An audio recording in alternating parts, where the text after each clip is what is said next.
కూటమి ప్రభుత్వం అధికారంలోకి వచ్చిన తర్వాత నా మీద మొట్టమొదటిగా పెట్టినటువంటి case Kakinada seaports limited case. నేను ఒక్కటే చెప్తా ఉన్నా, ఇంతవరకు నా మీద లుకౌట్ నోటీస్ ఇచ్చారు, నన్ను అక్యూజ్డ్ నెంబర్ 2గా చేశారు.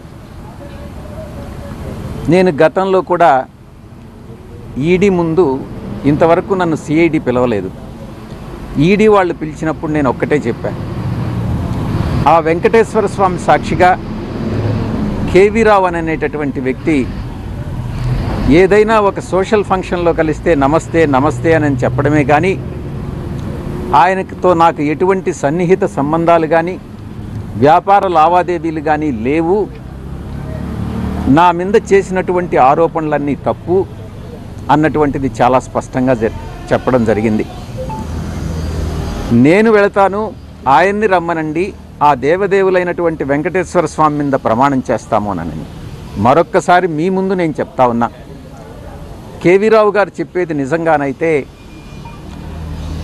ఆయన పిల్లల మీద ప్రమాణం చేసి చెప్పమని చెప్పండి, నేను చెప్పేది నేను నిజంగా విక్రాంత్ రెడ్డిని ఆయన దగ్గరికి పంపించాను అని అన్నటువంటి విషయం నేను నా పిల్లల మీద ప్రమాణం చేసి నేను చెప్తా. నాకు కాకినాడ సీపోర్ట్ విషయంగా ఆ ట్రాన్సాక్షన్ గురించి ఏ రోజు నాకు ఎవ్వరూ చెప్పలేదు, నాకు తెలియదు. కేసు పెట్టిన తర్వాత పూర్తిగా వివరాలన్నీ సేకరించిన తర్వాత అప్పుడే నాకు కాకినాడ సీపోర్ట్ అరబిందో వాళ్ళు అక్వైర్ చేశారు, 42% ఏదో అక్వైర్ చేశారు అన్నటువంటి విషయం తెలిసింది. చెప్పేది పూర్తిగా వినండి. విక్రాంత్ రెడ్డి అనే అతను నాకున్న పరిచయం చాలా కొద్ది, పిల్లవాడు. ఎక్కడైనా కనపడితే ఎలా ఉన్నావు విక్రాంత్ అంటే ఎలా ఉన్నావు అన్నటువంటిదే కానీ విక్రాంత్ రెడ్డికి నాకన్నా ఎక్కువ పరిచయాలు ఉండేటటువంటి వ్యక్తి. నేను అతన్ని కేవీ రావుకి ఇంట్రడ్యూస్ చేయాల్సినటువంటి అవసరం లేదు. మొట్టమొదటిగా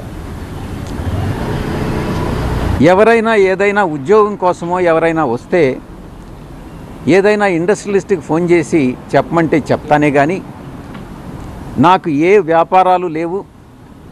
నేను పూర్తిగా 24 గంటలు 365 రోజులు పార్టీ కోసంగా నేను పనిచేసే కానీ రాజకీయాల్లో ఉన్నానే కానీ నాకు ఎటువంటి వ్యాపారం లేదు, నేను దేంట్లోనూ భాగస్వామిని కాదు.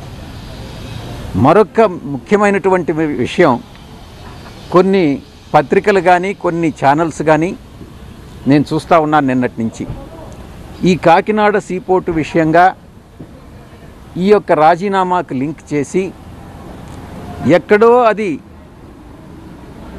జగన్ గారికి తగిలింది కాబట్టి విజయసాయిరెడ్డి రాజీనామా చేస్తున్నాడు అన్నటువంటి విషయాన్ని కొన్ని ఛానల్స్ చెప్తా వస్తూ ఉన్నాయి.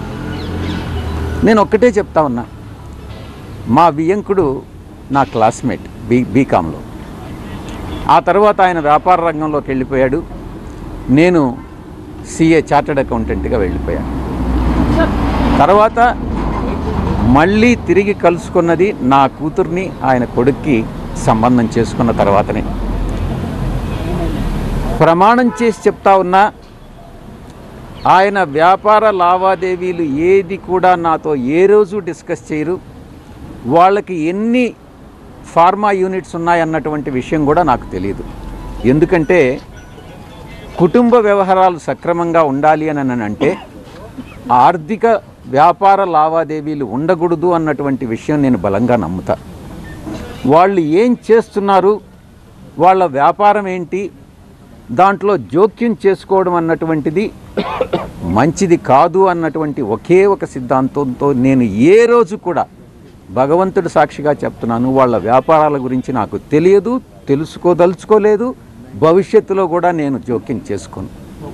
ఆ ఛానల్స్ ఎవరైతే టెలికాస్ట్ చేశారో వాళ్ళకి నేను విజ్ఞప్తి చేస్తూ ఉన్నా, వాళ్ళ విజ్ఞతకే వదిలేస్తున్నా, దయచేసి ఇన్ఫరెన్సెస్ డ్రా చేయొద్దు, వార్తలను వార్తలుగానే ప్రచురించండి, ప్రసారం చేయండి, మీ యొక్క వ్యూస్ని తీసుకొచ్చి ఇతరుల మీద రుద్దవద్దు అని అన్నటువంటి విషయాన్ని నేను చెప్తా ఉన్నా.